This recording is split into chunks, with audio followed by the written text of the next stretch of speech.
नमस्कार जय जगन्नाथ शुभ सकाळ। आज हूँ सेप्टेम्बर 30 तारिख मंगलवार। आज दिन अनेक गुरुत्वपूर्ण खबर आसी तेणु वीडियो को शेष पर्यंत देखा मोर आपन को अनुरोध। तेज आसतु आज दिन 20 बड़ खबर उपर नजर पकाइबा। वीडियो भल लगिले आपण भल पाइबा स्वरूप गोटे गोटे लाइक निश्चित करदेवे। एतिसह चैनल नुआ थिले सब्सक्राइब करदेवे। आज प्रथम खबर 4 प्रस्ताव उपर बाजिला मोहर। सरिला राज्य कैबिनेट गुरुत्वपूर्ण बैठक। 3 विभागर 4टी प्रस्ताव उपर बाजिला मोहर। श्रम और कर्मचारी राज्य बीमा ओडिशा रे प्रयोग 1948 63तम आईन संशोधन प्रस्ताव। यह 20 किंबा अधिक कर्मचारी नियोजित करथिबा दुकान व्यावसायिक प्रतिष्ठान लागू हेबो। ओडिया रे साइन बोर्ड प्रदर्शन दिन को कार्य 9 घंटा 10 घंटा को वृद्धि। कौनसी प्रतिष्ठान जड़े कर्मचारी 10 घंटा अधिक काम कले ओभरटाइम पाइबे। रात्रि महिला कर्मचारी चाहिए काम करें। सुरक्षा प्रति ध्यान देवे सरकार। गोदावरी आदर्श प्राथमिक विद्यालय योजना रे विद्यालय विकास प्रस्ताव अनुमोदित होईछि। शिक्षा अधिकारी आईन 2009 उद्देश्य को पूरण पाई समन्वय रक्षा करी प्रति पंचायत स्तर में प्राथमिक स्तर में गोटे लेखाएं विद्यालय स्थापन हेबो। 3 वर्ष पर्यंत 2200 विद्यालय निर्माण और खर्च हेबो 1200 कोटी। केन्दुझर घटगां तारिणी मंदिर और पारिपार्श्विक उन्नति डीपीआर प्रस्तुत सरिछि। परवर्ती खबर सिरोस मुर्मू आरबीआई डेप्यूटी गवर्नर। पुणी जड़े ओडिया को रिजर्व बैंक रे गुरु दायित्व। भारतीय रिजर्व बैंक डेप्यूटी गवर्नर भाव में शिरीष चंद्र मुर्मू को नियुक्ति देइछि। अक्टोबर 9 रे से दायित्व ग्रहण करिवे एवं 3 वर्ष पई पदवी रे रहिबे। शिरीष को नियुक्ति को अनुमोदन देइछि केंद्र कैबिनेट रो नियुक्ति कमिटी। एबे रिजर्व बैंक रो एग्जीक्यूटिव डायरेक्टर अछंती शिरीष चंद्र मुर्मू। तांको घर मयूरभंज जिला बेतनटी रे। परवर्ती खबर 7टी अमृत भारत एक्सप्रेस ट्रेन रो शुभारंभ कले रेल मंत्री अश्विनी वैष्णव एवं बिहार उपमुख्यमंत्री सम्राट चौधरी बिहार 7टी अमृत भारत एक्सप्रेस ट्रेन रो शुभारंभ करिसंती। सेतिमध्यरु 3टी अमृत भारत एक्सप्रेस ट्रेन मुजापुर चर्चापाली दरभंगारू मादर जंक्शन एवं छपरारू आनंद विहार टर्मिनाल जाई गड़िबो। रेल मंत्री अश्विनी वैष्णव आभासी जरिया नुआ दिल्ली कार्यक्रम में जोड़ी होइतिबा बेले उपमुख्यमंत्री सम्राट चौधरी पाटना जंक्शन रे ट्रेन गुडी को पताका देखै शुभारंभ करथिले। 4टी यात्रीवाही ट्रेन नवाड़ा इस्लामपुर बक्टर एवं झाजा को संजोग करिबो। परवर्ती खबर मैच सह हृदय जितिले सूर्य भारतीय सेना को देबे पूरा मैच फीस। एक रोमांचकर मैच रे पाकिस्तान को परास्त करी भारतीय क्रिकेट दल एशिया कप टाइटल जीतिछि। विजय पर भारतीय दल एशिया क्रिकेट परिषद एसीसी सभापति एवं पाकिस्तानी गृहमंत्री मोहसिन नकवी ट्रॉफी ग्रहण करने को मना कर देइछि। इस समय भारतीय टी20 अधिनायक सूर्य कुमार यादव एक गुरुत्वपूर्ण घोषणा करी कहिसंती से एशिया कप टूर्नामेंट रो समस्त मैच फीस भारतीय सेना को दान करने को चाहछंती। परवर्ती खबर कटक बालीजात्रा उपर पड़िया हब बालीजात्रा। ऐतिहासिक बालीजात्रा को नहीं विचार करुछि जिला प्रशासन। उपर पड़िया होइपारे बालीजात्रा एने कोर्ट को दियाजिब सत्यपाठ। रूपरेख कौन हेबो कोर्ट को अवगत कराजिबो बोली जिलापाल कहिसंती। जिलापाल आवासिक बासभवन बसिथिबा बैठक रे निष्पत्ति निया जाइछि। आसंता 9 तारिख रे हाईकोर्ट रे मामला रहिछि शुणाणी। उक्त दिन हेबाकु थिबा हाईकोर्ट रो शुणाणी बेले निष्पत्ति संपर्क रे विचार उपस्थापन कराजिबो। परवर्ती खबर शहबाज शरीफ को विरोध रे राजरास्ता को ओलाइले हजार हजार लोक इंटरनेट संजोग बंद। पाकिस्तान अधिकृत काश्मीर रे चलीछि उत्तेजना। सोमवार हजार हजार संख्यारे लोक रास्ता को ओलाइछंती। गोटे पटे एशिया कप रे भारत पाकिस्तान को हराइबा परे पीओके अधिकार पाई लडुचंती एसी बा आवामी एक्शन कमिटीर सदस्य। दुकान बजार सटडाउन हेबा सह घर लोकों को बाहरिबा को मना करा जाउछि। रास्ता रे गाड़ी जिबा आसीबा उपरे मध्ये रोक लगाइछंती असंतोष जनता। पाकिस्तान सरकार विरोध रे प्रदर्शन जारी रहिछि।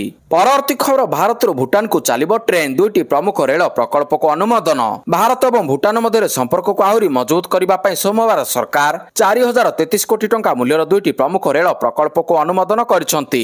एही प्रकल्प गुड़िक केवल 2 देश मध्य संजोग को वृद्धि करिबो नाही बरं वाणिज्य पर्यटन एवं लोक मध्य गति को मध्य सुगम करिबो। सबठारु गुरुत्वपूर्ण कथा होछि आपण एबे ट्रेन जोगे सीधा सड़क भूटान यात्रा करि परिबे।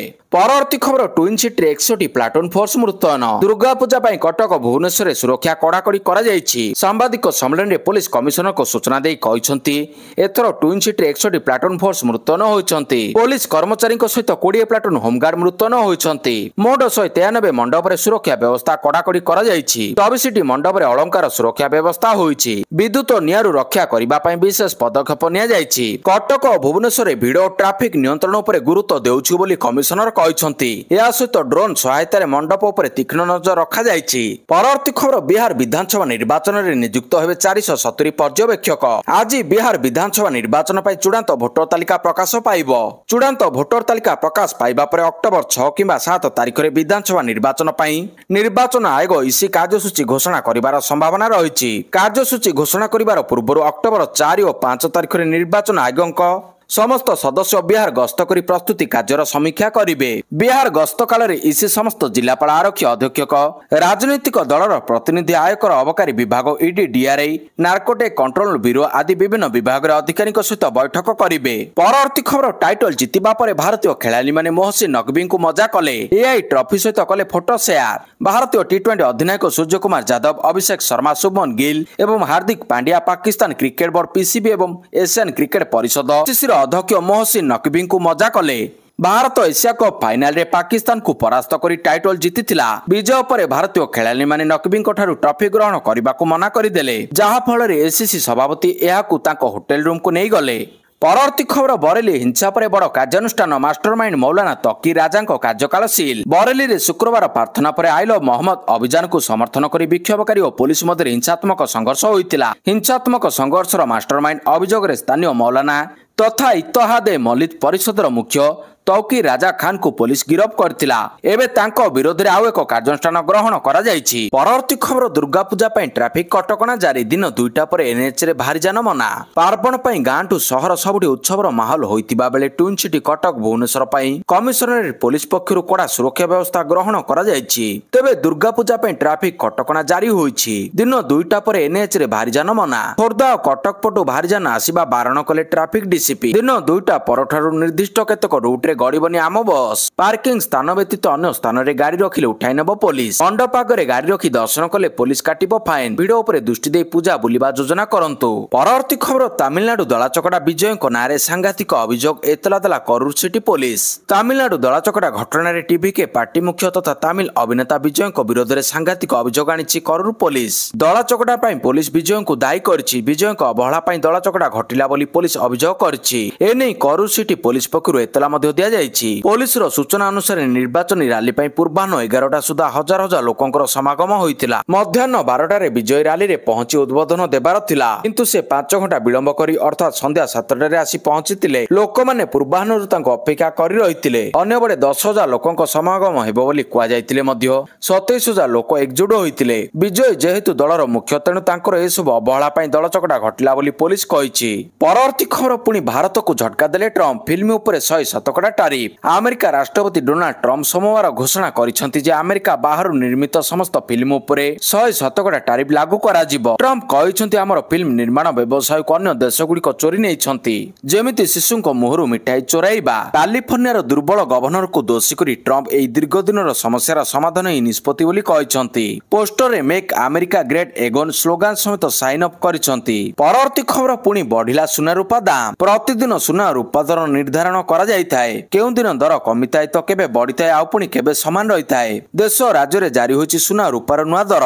भारतीय बाजार रे 24 कैरेट सुना 1,16,400 टंका रहिछि। सेहिपरि 22 कैरेट सुना दर 1,06,700 टंका छुइछि। सेहिपरि राजधानी भुवनेश्वर रे 24 कैरेट सुना मूल्य 10 ग्राम पिछा 1,16,400 टंका रहितिबा बेले 22 कैरेट सुनार मूल्य 1,06,700 टंका को पहुंचिछि। सेहिपरि मुंबई रे 24 कैरेट मूल्य 1,16,400 टंका और 22 कैरेट मूल्य 1,06,700 टंका रहिछि। नुआ दिल्ली रे 24 कैरेट 1,16,550 टंका रहिछि और 22 कैरेट सुना मूल्य 1,06,000 टंका रहिछि। परवर्ती खबर बंद होइजिबो मागणा राशन। सेप्टेम्बर 30 तारिख अर्थात आज ई-केवाईसी करिबार शेष तारिख। एई अवधि भितर ई-केवाईसी न कले हिताधिकारी को मिलिबनी मागणा चाउल। बारंबार डेडलाइन परिवर्तन पर मध्ये एबे सुधा 16,36,000 हिताधिकारी ई-केवाईसी करि नाहंती। तेबे आ डेडलाइन अवधि बढा जिवो नाही बोली कहिसेंती मंत्री। मागणा चाउलरो कटिबे 16 लाख हिताधिकारी। तेबे गंजाम रो 1,64,000, कटक रु 91,000, मयूरभंज रु 87,000, बलांगीर 83,000, बालेश्वर 83,000 और कलाहांडी 82,000 लोक तालिका बाद पड़वा जाउछंती। सेहिपरि देवगढ़ रु सर्वनिम्न 10,000 लोक ई-केवाईसी करि नाहंती। ई-केवाईसी अवधि राज्य सरकार बढ़ाइबे नै बोली स्पष्ट करिसेंती जोगाण मंत्री। परवर्ती खबर लॉरेंस बिश्नोई गैंग को आतंकवादी संगठन घोषणा कला Canada. Canada Lawrence Bishnoi gang को एक आतंकवादी गोष्ठी भाव घोषणा करिछि। कानाडा सरकार कहिसेंती जे गैंग भारत में अवस्थित एवं एहार नेता जेल थिबा समय मोबाइल फोन व्यवहार करी अपराध करे। आतंकवादी संगठन घोषणा पर कानाडा सरकार एवं गैंग रो संपत्ति जब्त करि परिबे एवं सेमानकर बैंक अकाउंट बंद करि परिबे। गत वर्ष कानाडा पुलिस दाबी करथिला जे भारत कानाडा रे खालिस्तानी समर्थक मानको ଏବଂ ଭୟଭୀତ କରିବା ପାଇଁ ଏହି ଗ୍ୟାଙ୍ଗକୁ ବ୍ୟବହାର କରିଥିଲା। ଭାରତ ଏହାକୁ ଅସ୍ୱୀକାର କରିଥିଲା ଏବଂ କହିଥିଲା ଯେ ଏହି ଗ୍ୟାଙ୍ଗ ପାଣ୍ଠି ବନ୍ଦ କରିବା ପାଇଁ କାନାଡା ସହିତ କାମ କରୁଛି। ପରବର୍ତ୍ତୀ ଖବର, ହୀରାକୁଦର ଆଉ 2ଟି ଗେଟ୍ ଖୋଲିଲା, 8ଟି ଫାଟକ ଦେଇ ଜଳ ନିଷ୍କାସନ ଜାରି। ଉପର ମୁଣ୍ଡରେ ବର୍ଷା ଯୋଗୁଁ ହୀରାକୁଦ ଡ୍ୟାମର ଆଉ 2ଟି ଗେଟ୍ ସୋମବାର ଖୋଲାଯାଇଛି। ଫଳରେ ପୂର୍ବରୁ ଖୋଲାଯାଇଥିବା 6ଟି ଗେଟ୍କୁ ମିଶାଇ ମୋଟ 8ଟି ଫାଟକ ଦେଇ ଜଳ ନିଷ୍କାସନ ଜାରି ରହିଛି। ଆସନ୍ତା 1 ତାରିଖରେ ଆଉ ଗୋଟିଏ ଲଘୁଚାପ ସୃଷ୍ଟି ହେବାର ସମ୍ଭାବନା ଅଛି। ବର୍ଷା ପରିମାଣ ବୃଦ୍ଧି ପାଇଲେ ଆଉ ଅଧିକ ଗେଟ୍ ଖୋଲାଯାଇପାରେ ବୋଲି କୁହାଯାଉଛି। ପରବର୍ତ୍ତୀ ଖବର, ବିଜୟ ଉତ୍ସବ ସୀମାରୁ ପଡ଼ିଆ। ଚଳିତ ଥରର ଏସିଆ କପ୍ ଯେତିକି ରୋଚକ ଥିଲା ସେତିକି ଚର୍ଚ୍ଚା ମଧ୍ୟ ସାଉଣ୍ଡୁଛି ଆଉ ବିବାଦ ମଧ୍ୟ କିଛି କମି ନଥିଲା। ଫାଇନାଲରେ ପାକିସ୍ତାନକୁ ଧୂଳି ଚଟାଇବା ପରେ ସୋସିଆଲ ମିଡିଆରେ ପୋଷ୍ଟୱାର ଚାଲିଛି। ରବିବାର ରାତିରୁ ସୋସିଆଲ ମିଡିଆରେ ଚାଲିଛି ବୟାନବାଜି ସୁନାମି। ଚିର ପ୍ରତିଦ୍ୱନ୍ଦ୍ୱୀ ପାକିସ୍ତାନକୁ ଫାଇନାଲରେ ହରାଇବା ପରେ ଟିମ୍ ଇଣ୍ଡିଆର ସମର୍ଥକ କି ପ୍ରଶଂସକ ନୁହନ୍ତି, ଖୋଦ୍ ପ୍ରଧାନମନ୍ତ୍ରୀ ନରେନ୍ଦ୍ର ମୋଦି ମଧ୍ୟ ଏକ୍ସରେ ବିଜୟକୁ ଖୁସି ନେଇ ପୋଷ୍ଟ କରିଛନ୍ତି। ତେବେ ପ୍ରତିଥରର ଅଭିନନ୍ଦନ ଠାରୁ ଏଥରକ ପ୍ରଧାନମନ୍ତ୍ରୀଙ୍କ ପୋଷ୍ଟ ବେଶ୍ ଅଲଗା ରହିଛି। କାରଣ ପାକିସ୍ତାନକୁ ସିଧାସଳଖ ଟାର୍ଗେଟ କରି ସେ ଲେଖିଛନ୍ତି, ପଡ଼ିଆରେ ଅପରେସନ ସିନ୍ଦୁର ସମାନ ଫଳାଫଳ ମିଳିଲା, ଭାରତ ଜିତିଥିଲା, ଅଭିନନ୍ଦନ ଟିମ୍ ଇଣ୍ଡିଆ। ସେହିପରି କ୍ରୀଡ଼ାମନ୍ତ୍ରୀ ମନସୁଖ ମାଣ୍ଡବୀୟ ଲେଖିଛନ୍ତି, ସୀମାରେ ହରାଇଲୁ, ପଡ଼ିଆରେ ମଧ୍ୟ ହରାଇଲୁ। ସେପଟେ କେନ୍ଦ୍ରମନ୍ତ୍ରୀ କିରଣ ରିଜିଜୁ ଯଶପ୍ରୀତ ବୁମରା ଓ ପାକ୍ ଖେଳାଳି ହାରିସ ରଉଫଙ୍କୁ ଫଟୋ ସେୟାର କରି କହିଛନ୍ତି, ଏଭଳି ଦଣ୍ଡ ଦରକାର କରୁଥିଲା ପାକିସ୍ତାନ। ପରବର୍ତ୍ତୀ ଖବର, ରାହୁଲ ଗାନ୍ଧୀଙ୍କୁ ଧମକ ଘଟଣା, ବିଜେପି ନେତାଙ୍କ ବିରୋଧରେ ମାମଲା ରୁଜୁ। କଂଗ୍ରେସ ସାଂସଦ ଏବଂ ଲୋକସଭାର ବିରୋଧୀ ଦଳ ନେତା ରାହୁଲ ଗାନ୍ଧୀଙ୍କୁ ହତ୍ୟା ଧମକ ଘଟଣା। ବିଜେପି ନେତା ପିଣ୍ଟୁ ମହାଦେବନଙ୍କ ବିରୋଧରେ ହେଲା ମାମଲା ରୁଜୁ। କେରଳର ଏକ ଟିଭି ଚ୍ୟାନେଲରେ ଏକ ବିତର୍କ ସମୟରେ ମହାଦେବନ ରାହୁଲ ଗାନ୍ଧୀଙ୍କୁ ଧମକ ଦେଇଥିଲେ। କେରଳ ପ୍ରଦେଶ କଂଗ୍ରେସ କମିଟି ସମ୍ପାଦକ ଶ୍ରୀ କୁମାର ସିସିଙ୍କ ଅଭିଯୋଗ ଆଧାରରେ ପେରାମଙ୍ଗଲମ ପୋଲିସ ପିଣ୍ଟୁ ମହାଦେବନଙ୍କ ବିରୋଧରେ ଏକ ମାମଲା ରୁଜୁ କରିଛି। ପରବର୍ତ୍ତୀ ଖବର, ଅଯୋଧ୍ୟାରେ ଏ ବର୍ଷ ହେବ ନାହିଁ ରାବଣ ପୋଡ଼ି। ଗତ 7 ବର୍ଷ ଧରି ରାମନଗରୀ ଅଯୋଧ୍ୟାରେ ଏକ ଭବ୍ୟ ରାମଲୀଳା ଅନୁଷ୍ଠିତ ହୋଇ ଆସୁଛି। ଗତ ବର୍ଷ ଅଯୋଧ୍ୟାରେ ରାମ ମନ୍ଦିର ପ୍ରତିଷ୍ଠା ପରେ ଏହି ରାମଲୀଳାର ଗୁରୁତ୍ୱ ବଢ଼ିଯାଇଛି। ଏହି ରାମଲୀଳାରେ ବଲିଉଡର ତାରକାମାନଙ୍କୁ ମଧ୍ୟ ଦେଖିବାକୁ ମିଳିଥାଏ। ଚଳିତ ବର୍ଷ ପୁଣି ଥରେ ଅଯୋଧ୍ୟାରେ ଏକ ଭବ୍ୟ ରାମଲୀଳା ଆୟୋଜନ କରାଯାଇଛି। ରାମଲୀଳା କମିଟିର ଅଧ୍ୟକ୍ଷ ସୁବାସ ମଲ୍ଲିକଙ୍କ ଦ୍ୱାରା ଆୟୋଜିତ ଏହି ମହାନ ରାମଲୀଳା ନୟାଗଡ଼ସ୍ଥିତ ରାମକଥା ପାର୍କରେ ଆୟୋଜନ ହେବାର ଥିଲା। ଏଥିପାଇଁ ଦିଲ୍ଲୀର କୁତୁବ ମିନାର 238 ଫୁଟ ଠାରୁ ଉଚ୍ଚ 240 ଫୁଟ ଉଚ୍ଚ ରାବଣର ପ୍ରତିମୂର୍ତ୍ତି ଦହନ କରାଯିବା କଥା ଥିଲା। ପ୍ରତିମୂର୍ତ୍ତିରେ ମେଘନାଥ ଏବଂ କୁମ୍ଭକର୍ଣ୍ଣ ଅନ୍ତର୍ଭୁକ୍ତ ଥିଲେ। ଏହି 3ଟି ପ୍ରତିମୂର୍ତ୍ତି ସହିତ ସୁନାର ଲଙ୍କା ମଧ୍ୟ ଦହନ କରାଯିବା କଥା ଥିଲା। ଏହାକୁ ନେଇ ସାଧାରଣ ଲୋକେ ଉତ୍ସାହିତ ଥିବାବେଳେ ଏହାକୁ ନେଇ ଏକ ବଡ଼ ଖବର ସାମ୍ନାକୁ ଆସିଛି, ଯାହାକି ଲୋକଙ୍କର ଉତ୍ସାହକୁ ଫିକା କରିଦେବ। ଏହି ରାବଣ ପୋଡ଼ି କାର୍ଯ୍ୟକ୍ରମ ପାଇଁ ଜିଲ୍ଲା ପ୍ରଶାସନ ଅନୁମତି ଦେଇନାହିଁ। ସୁରକ୍ଷା କାରଣରୁ ଏହି ଅନୁମତି ଦିଆଯାଇ ନାହିଁ ବୋଲି ଜିଲ୍ଲା ପ୍ରଶାସନ କହିଛି। ଏହାପରେ କମିଟିର ଅଧ୍ୟକ୍ଷ ସୁବାସ ମଲ୍ଲିକ ପ୍ରଧାନମନ୍ତ୍ରୀ ନରେନ୍ଦ୍ର ମୋଦି ଓ ଉତ୍ତରପ୍ରଦେଶ ମୁଖ୍ୟମନ୍ତ୍ରୀ ଯୋଗୀ ଆଦିତ୍ୟନାଥଙ୍କ ହସ୍ତକ୍ଷେପ ଲୋଡ଼ିଛନ୍ତି। ପରବର୍ତ୍ତୀ ଖବର, ଭୁବନେଶ୍ୱରରେ 7ଟି ସ୍ଥାନରେ ରାବଣ ପୋଡ଼ି ଉତ୍ସବ ହେବ। ବିଜୟା ଦଶମୀ ଅବସରରେ ରାଜଧାନୀ ଭୁବନେଶ୍ୱରରେ 7ଟି ପ୍ରମୁଖ ସ୍ଥାନରେ ରାବଣ ପୋଡ଼ି ଉତ୍ସବ ପାଳନ ହେବ। ଏହି ଉତ୍ସବ ଦେଖିବା ଲାଗି ବହୁ ଲୋକଙ୍କ ଭିଡ଼ ଆଶଙ୍କା ରହିଛି। ଟ୍ୱିନ୍ ସିଟି କମିଶନରେଟ ପୋଲିସ ସୂଚନା ଅନୁଯାୟୀ ନହରକଣ୍ଟା, ବରମୁଣ୍ଡା, କୋରଡ଼ାକଣ୍ଟା, ବଙ୍କୁଆଳ, ଗୋପାଳପୁର ଓ ଫୁଟବଲ ଗ୍ରାଉଣ୍ଡରେ ରାକ୍ଷସ ରାଜା ରାବଣର ପୁତୁଳା ପୋଡ଼ାଯିବ। ଏହି ଉତ୍ସବ ରାମାୟଣରେ ଭଗବାନ ରାମଙ୍କ ରାବଣ ଉପରେ ବିଜୟର ପ୍ରତୀକ ଭାବରେ ଦୁଷ୍ଟ ଉପରେ ସତ୍ୟର ଜୟକୁ ଦର୍ଶାଏ। ଚଳିତ ବର୍ଷ ଭୁବନେଶ୍ୱରରେ 193ଟି ପୂଜା ପଣ୍ଡାଲ ହୋଇଛି। ଉତ୍ସବ ସୁଚାରୁ ପାଳନ ପାଇଁ ପୋଲିସ କଡ଼ା ସୁରକ୍ଷା ବ୍ୟବସ୍ଥା କରିଛି।